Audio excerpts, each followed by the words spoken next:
So, ang layunin ng pagsubok sa pag-unawa ay upang malaman kung ang salin ay may pinahalawas o hindi na makapagpapag nagsasalita ng wikang pinagsalinan. Layunin din ito na matukoy kung ano ang nais parating ng salin sa mga taong pinauukulan. Sa pagsusuri ito, kinakailangan na meron ng taga-subok o tester at mga respondante. Isinasagawa ito ayon sa tiyak na hakbang na sinusunod ng proseso. Ngayon, ang unang hakbang ay ang overview, kung saan ipinapasalaysay sa respondante ang material ng kanilang binasa. Halimbawa na lamang ng sali na ito, ang original na verso ay ang that teacher explained the lesson clearly at isinali nito sa wikang Filipino na ipinaliwanag ng guro ang aralin ng malinaw. Kaya naman, kinakailangan natin na magbuo. Ikaw na gumagawa o meron kang, ikaw na tester o tagasubok ay gagawa ka ng isang katanungan na kung saan susubukin mo kung naunawaan ba ng iyong mag-aaral kung ano ang iyong sinabi sa wika. Asur, maaari ka magpunta rito.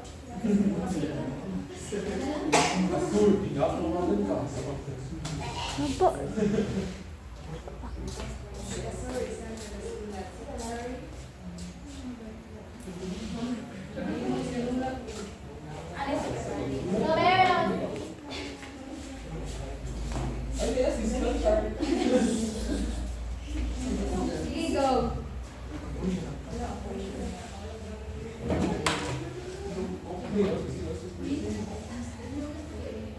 So, hintayin muna natin si Asur upang makuha natin ng maayos kung ano nga ba ang pero sa madaling salita talaga, ang pag-unawa, ang pagsubok sa pag-unawa, comprehension class ay susubukin yung naiintindihan ng mag-aaral, kung naiintindihan ba nila yung isinalin mo sa wika Pilipino sa original.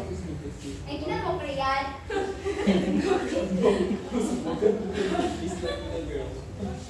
Hi, first. Pilit na ng sur. Please. Yes.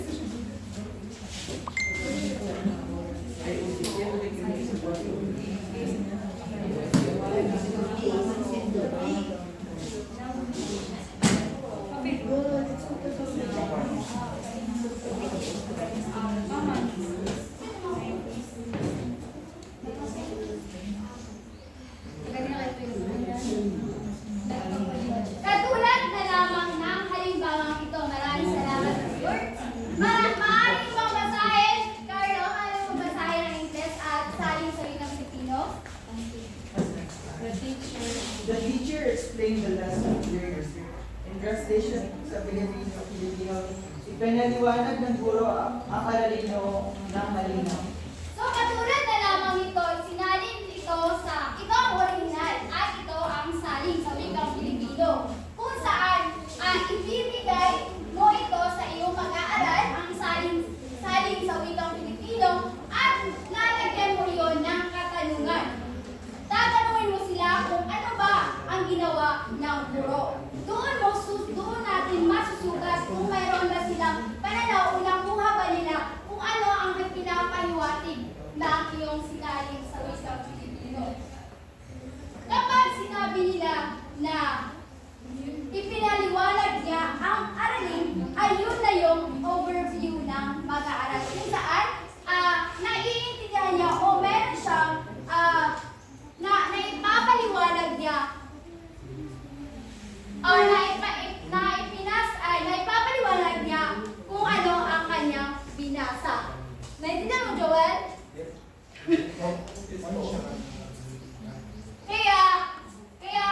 Kaya mahalaga talaga rito na tama at hindi nawawala pa rin ang mensahe o siwa sa original. Salin mo sa original na teksto sa wikang Pilipino. Yun lang ang po. Maraming salamat. At ipapatuloy naman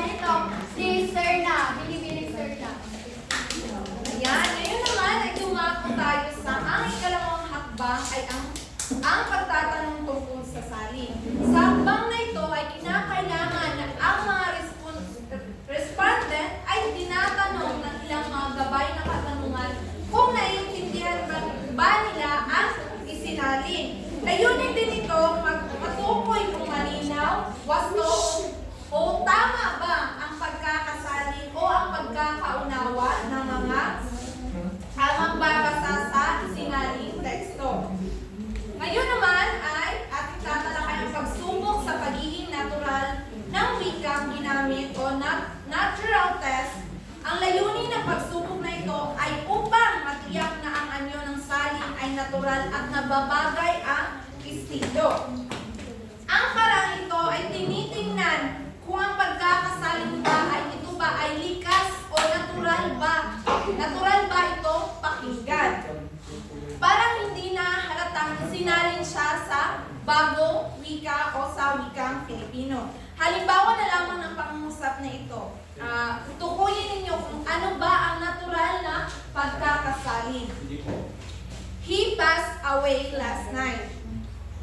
Una, lumipas siya kagabi o pumanaw siya kagabi?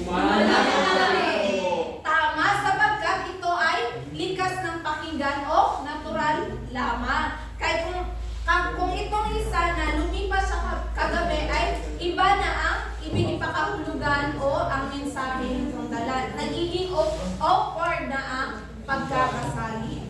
Ayan. Sunod naman ay ang pagsubok sa gaan ng pagbasa o readability test. Ang pagsubok nito ay sinasagawa ng mga nagsalin o tester sa pamamagitan ng pagbasa ng isang tagabasa sa isang bahagi. Dito ay pinapabasa ang isang bahagi ng teksto na kung saan ay ito na ay isinasalin. Ang hindi kasali sa pagsasalin dito ay pinapabasa kung ito ba ay kanilang nauunawaan o naiintindihan ba ang kanilang binasa sa bahagi ito. O sila ba, malinaw ba ito sa kanila o hindi nila ito naiintindihan? Halimbawa na lamang kung ang baitang ika-6, kung sila ay may binigay ka sa kanilang teksto at ang nakasulat doon ay sa teksto ay may teknikal na mga salita tulad na lamang ng sistematikong obserbasyon. Sa tingin niyo, mauunawaan ba ng baitang 6 ang ganyang mga malalalim o technical na mga salita? Hindi. Sapagkat dapat ay kailangan ito nilang maintindihan. Kung sistematikong obserbasyon ay maaari natin ilagay sa simpleng paraan lamang. Halimbawa na lamang ang maayos na pag-oobserba.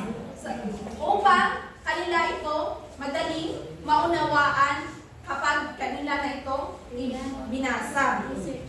Sa ganitong paraan ay tinitiyak natin na ang salin ay naaayon sa ating mismong target na mambabasa or iakma natin sa kanilang pag-unawa kung ano ba ang kanilang madali ba ito maintindihan o maunawaan nila ito. At yun lang po at maraming salamat.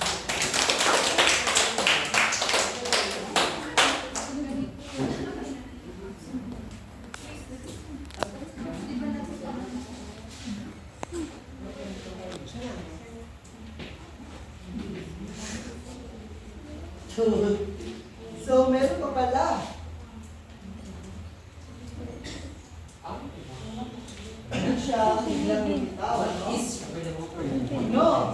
So, ito na nga. Wow! Meron sobra. Ayon na kay Larson, no, what is readable for one audience may not be readable for another. So, what is the CP na ito? Na kung ang iba, kung sa iba, maintindihan nila at sa iba ay hindi. So, ibig sabihin, may kanya-kanya tayong learning style kung tinatawag natin sa education. May kanya-kanyang learning style ating mga mag-aaral, di ba? Kaya dapat inaangkopan natin doon ng iba't ibang learning strategies. Ganon din sa pagsalin. Dapat ang iyong pagsalin or the way ka magsalin or yung pag-evaluate mo ng sinasalin ay iba't ibang paraan din. Hindi nakaangkla lang sa isa. So, pagsubok sa consistency checks. Mayroong iba't ibang uri ng pagsubok sa consistency na may kinalaman sa nilalaman ng salin, technical na detalye, presentasyon, paggamit ng pananalita. Kailangan sa pagsalin, hindi lang sa introduction yung maayos at angkop ang pagsalin. Dapat throughout or simula-panimula, gitna, wakas, ang iyong pagsalin ay may kaangkupan, may kaayusan, may kalinawan, at pangkalahatang angkop sa pinapahiwatig na mensahe ng iyong sasalin. So, yun na nga. So, kakaroon tayo ng pakatang paisusulit. Maganda ng isang kapat na papel bawat orasan. Nakahanda na ba ang lahat? Maaaring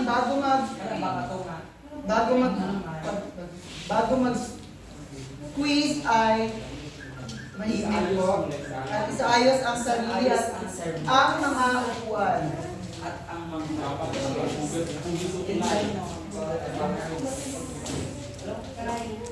Handa na ba ang lahat? Yes, it is ready na. Handa na ba ang bawat orasan? Opo! So, paano? Ay,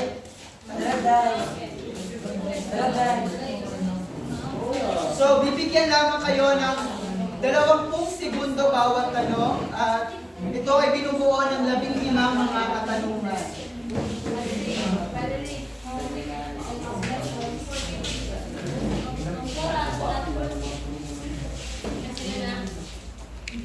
Okay, ang inyong oras ay maaaring manahimik para marinig po ang timer. Ang inyong oras ay 20 segundo ay magsisimula na.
na ba ang lahat? Yeah. Tayo ay magwawasto na magpalitan ng unang pangkat ay unang orasan sa ikalawang orasan. Sa mga... Ano ang Mario eh? Asan to? Asan?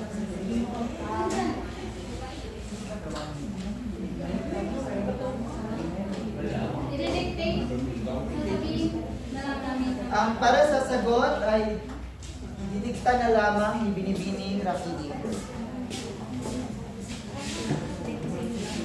Number una ay B, 2C, 3B, B, 4A, 5D, 6D, 7A, 8 na, 8B, 9C, 10B, 11C,